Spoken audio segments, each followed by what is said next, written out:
திருச்சி உறையூரில் குடிநீரில் கழிவுநீர் கலந்ததால் உயிரிழப்பு ஏற்பட்டதாக வெளியான தகவல் முற்றிலும் தவறானது என சட்டப்பேரவையில் நகராட்சி நிர்வாகத்துறை அமைச்சர் KN நேரு விளக்கமளித்துள்ளார்.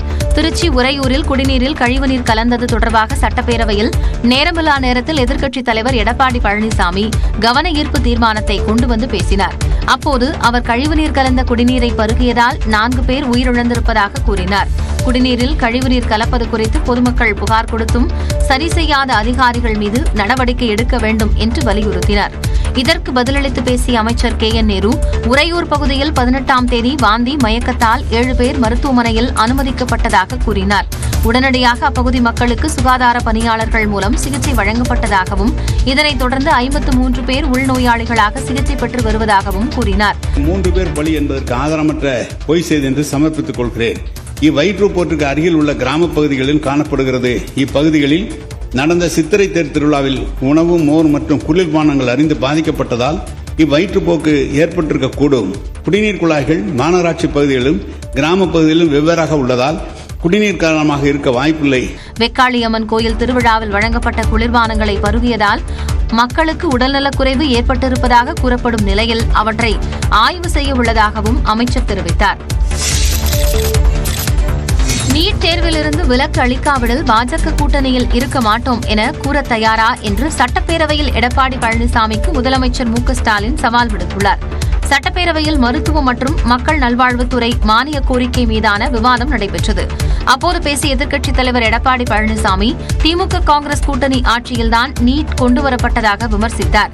இதற்கு பதிலளித்து பேசிய முதலமைச்சர், 2021ஆம் ஆண்டு ஆட்சி அமைத்தால் நீட் தேர்வு ரத்து செய்யப்படும் என திமுக தேர்தல் வாக்குறுதி அளித்தது உண்மைதான் என்று கூறினார். ஆனால் நாங்கள் எங்களுடைய கூட்டணி ஆட்சி அமைந்திருந்தால் நிச்சயமாக தொடர்ந்து வருவோம்.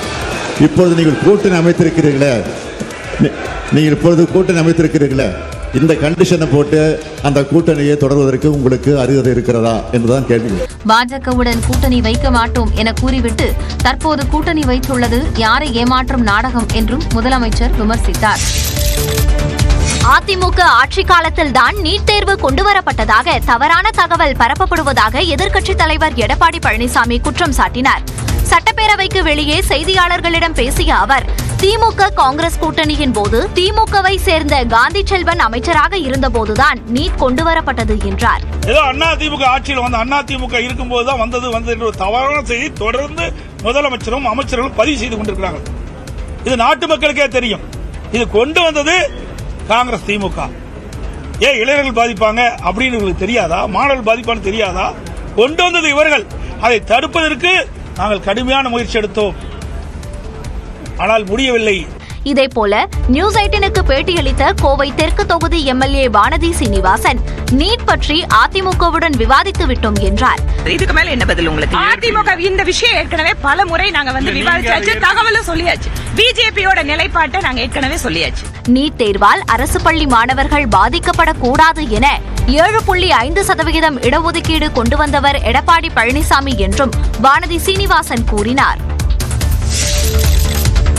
நாங்கள் யாருடன் வேண்டுமானாலும் கூட்டணி வைப்போம், இது எங்களுடைய கட்சி என அதிமுக பொதுச் செயலாளர் எடப்பாடி பழனிசாமி தெரிவித்துள்ளார்.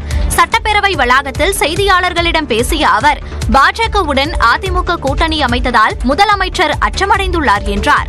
இன்னைக்கு முதலமைச்சர் இப்படி துடிதுடிக்க பேசுறார். ஏங்க நாங்க கூட்டணி வச்சா நீங்க எங்க பதறீங்க? முதலமைச்சர் சட்டமன்றத்தில் ஏன் கோவப்படுறீங்க? நீங்க பயப்படுறீங்க?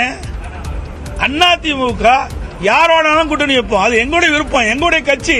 நீங்க எப்ப பார்த்தாலும் பலம் வாய்ந்த கூட்டணி நீங்க சொல்றீங்களே, அது மாதிரி நாங்களும் அதிமுகவும் பலம் வாய்ந்த கூட்டணியை 2026 சட்டமன்ற தேர்தல் அமைப்போம், நிச்சயமாக வெற்றி பெறுவோம். இதேபோல அதிமுக பாஜக கூட்டணி குறித்தே முதலமைச்சர் நினைத்துக் கொண்டிருப்பதாக பாஜக தேசிய மகளிரணி தலைவி வானதி சீனிவாசன் தெரிவித்தார். மாநிலத்தினுடைய முதலமைச்சர் அவருக்கு எப்பவுமே அவரோட நினைப்பிலை பிரிக்கிறது ஒரே ஒரு விஷயம்தான், அது அதிமுக பாஜக கூட்டணி. வேற எவரையும் விட அதிகமாக இந்த கூட்டணியால் தான் பாதிக்கப்படுகிறோம் என்பதை அவர் புரிந்து கொண்டிருக்கிறார். முன்னதாக பேசிய EPS, ஒருமித்த கருத்துடைய கட்சிகளுடன் கூட்டணி அமைத்து திமுகவை வீழ்த்துவோம் என்றும் கூறினார்.